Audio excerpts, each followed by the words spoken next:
This is 100% bogus. Bogus. And I'm not a political person. I'm a scientist. Anybody that's a scientist knows that you need more data. Are you a scientist? Are you a scientist? This is what we see.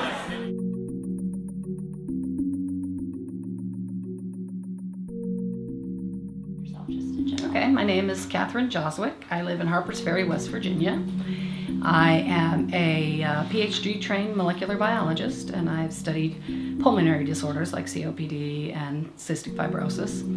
I traveled to New York today as a group of 5 people who are attending the Circular City closing celebration that is hosted by the Danish Clean Tech and the State of Green. One of their partners and keynote speakers is Sean Torbert from Rockwool. Rockwool is seeking to build a factory in Jefferson County. This factory will produce stone wool insulation. However, the site that they've chosen for the factory is unsuitable for many reasons. So 30% of our students will be breathing the polluted air that this factory will emit for upwards of 13 years of their lives. If you heard a new factory was coming to your neighborhood that could send tons of pollutants into the air, how would you react? In Jefferson County, West Virginia, many neighbors are furious, and there is alarm in Loudoun County, too, which is just a few miles away. Supporters insist the plant is safe and will meet or exceed EPA pollution limits. This is Oliver, my grandson. He's going to be born next month in Jefferson County, West Virginia. This is Sean. He works for Rockwool. Rockwool is a Danish insulation company planning to build a heavily polluting factory right near where Oliver was planning to spend his childhood.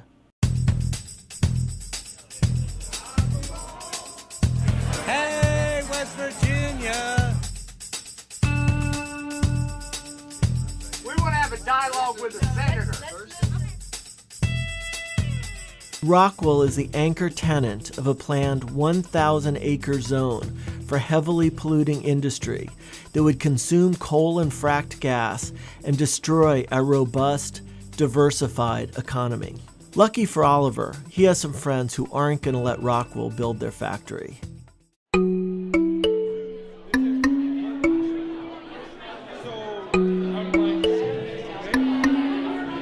This is Leah.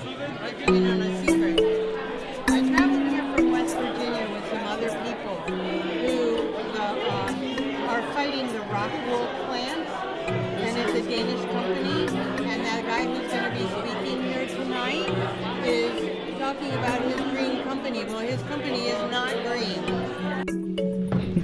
Okay, so does anybody know what Rockwool is?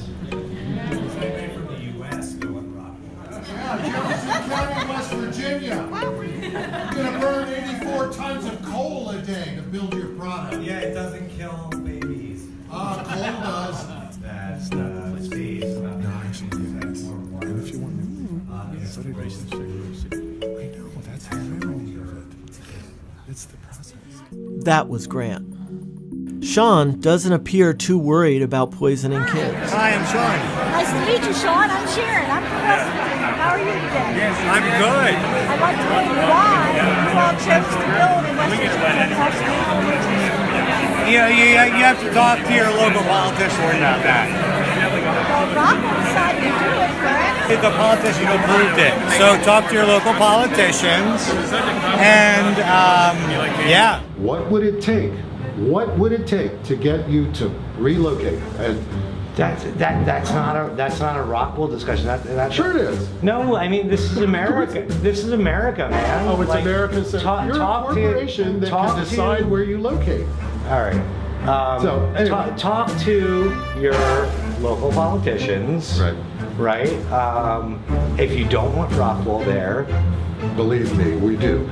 Then you know that. You do want Rockwool. No, we do talk to our politicians. Okay. You know exactly what we're doing there because you're tuned in. So it's not like anything. Our conversations are secret. The issues over the sewer line, all of this stuff. You're very well aware of that. And if you're not, then talk to your guys who are on the ground in the county. Yeah.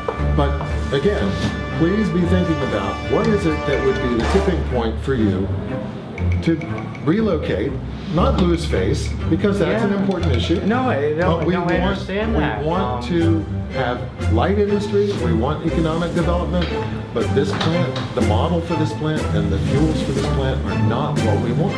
And so, here we are. I would suggest talking to your local politician. Why would you build on the biggest carbon photography within the state of West Virginia? That's where you're building. That's the worst. Are you a scientist? Are you a scientist? This is what you sinkholes. I am. And Tell me about the sinkhole. I can't tell you about that sinkhole because anybody that's a scientist knows that you need more data. The information Sharon provided was prepared by Jim Cummins, a retired freshwater biologist from Jefferson County who had served as the Director of Living Systems at the Interstate Commission on the Potomac River Basin, the organization responsible for protecting Washington, D.C.'s water supply. We have 6 miles deep limestone here, estimated to be 6 miles by the Maryland Geologic Survey. And that limestone is affected by rain and gets porous and has conduits, big caves. Think of Luray Caverns. We have sort of Luray Caverns underneath us, but most of them are filled with water. And that water is very precious. That's our drinking water supply. And if that water is contaminated, it's difficult or impossible to clean up. And that's why I'm worried about Rockwool. You're gonna pollute our water. This is 100% bogus. Bogus. No, it's not bogus. I mean, it's 100% bogus. Argument. What I'm saying is your process is wrong. Coming after Rockwool is wrong. Go to your local representatives, express your hate of Rockwool and hate of industry. Not a hate of Rockwool. Get us out of there. This is Tim Ross, a West Virginia native and retired meteorologist from the National Weather Service, who discovered that Rockwool's air pollution permit was based on faulty data and unreliable dispersion models. Well, like Bob Dylan said, if something's not right, it's wrong. So in this case, if it is wrong, that those pollutants are not going to go anywhere. And over 30% of the time, we are just trapped in the valley underneath an inversion, and the air and whatever's in the air is not going to go anywhere. In a case like that, local effects take over. And by that I mean, air is like water, it tends to run downhill to the lower spot.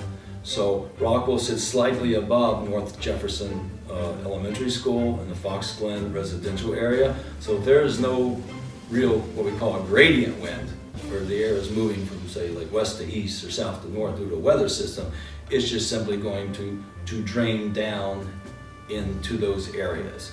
If you will, it'd be like if you were out with a water hose and you were watering your flowers and you're pointing like this, you're going to disperse the water over this area and water your flowers. But if you just simply stand there and shoot the water straight up, it's going to go up, it's going to come down, and you're going to be all wet.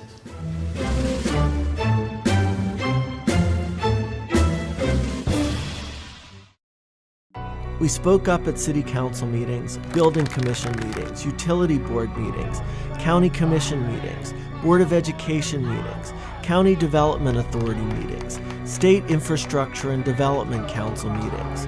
We packed the room with hundreds of people who testified at DEP hearings and PSC hearings. When Senator Manchin canceled a town hall meeting in Jefferson County, 45 of us paid a visit to his Washington, D.C. office. Instead of meeting with Manchin, 11 of us spent the afternoon in jail. My name's Kai Newkirk, and I'm part of this delegation of folks from Jefferson County, West Virginia, some folks from neighboring counties. And we're here to say to the center that it's time to take a stand, to get off the sidelines, and to come out against this factory and stand with the citizens of Jefferson County. Jim Justice, the West Virginia governor, is a coal company CEO. With a net worth of $2 billion, he's the wealthiest person in West Virginia. His Secretary of Environmental Protection was a coal company executive, and the engineering firm owned by a Secretary of Commerce was granted the contracts to design roads, water, and sewer for Rockwool in a process that violated state code.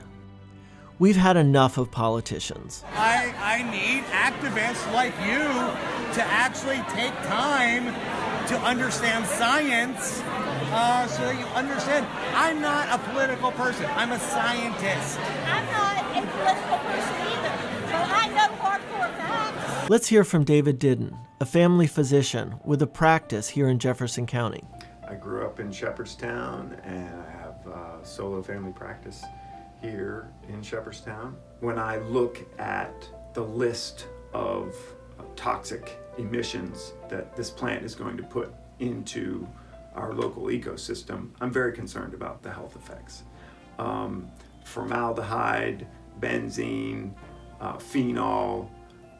So these, I'm not a toxicologist, but I can tell you from a family medicine perspective that there's enough evidence that these chemicals individually, when children and adults are exposed to them, can be very problematic and cause respiratory problems like asthma, cancers, mutations in DNA, things like that. When you take that exposure and then you place the exposure into one of the most vulnerable parts of the county where people are already experiencing high rates of poverty, very challenging home situations, lots of trauma, adverse childhood experiences, difficulty in schools.